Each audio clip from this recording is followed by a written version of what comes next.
Happy New Year to everybody from Australia. This will be another exciting year in telecommunications. Not that there is ever a dull year in telecommunications, but again this will be fully packed with all sorts of activities. I think it will concentrate around structural changes that we are going to see in the telecommunications industry. There's slowly, globally, an understanding that telecommunications infrastructure is important for e-health, for education, for infrastructure, and that therefore we do need some government policies that will see some of these services moving to high-speed infrastructure, and that's what I call the transsector services. And once actually that starts happening, you see that the business case for fiber-to-the-home networks start to be established.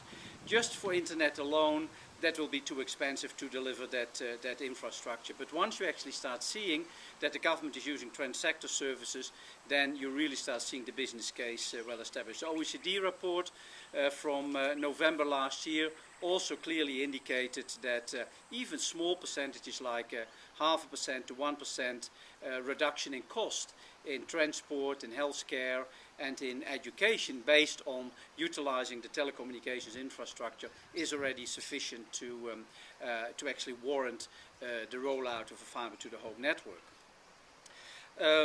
What we will see is that, as I mentioned before, it has to be government driven. Now, government driven doesn't mean all-out government intervention.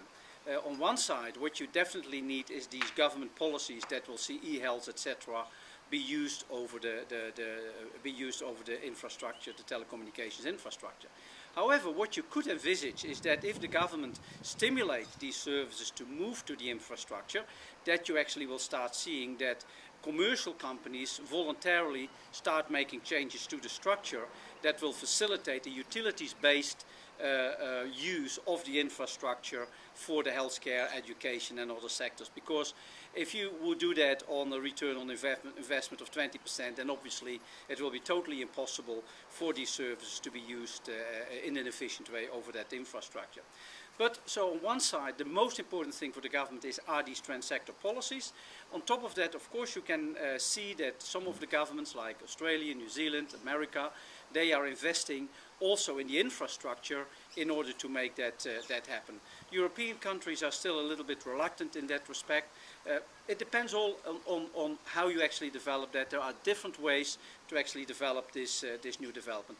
But one thing is for sure, 2010 will definitely be a year where we will see more of these sort of activities and more understanding of this, how this actually work. So from me here in Australia, I wish you a very happy and a very successful 2010.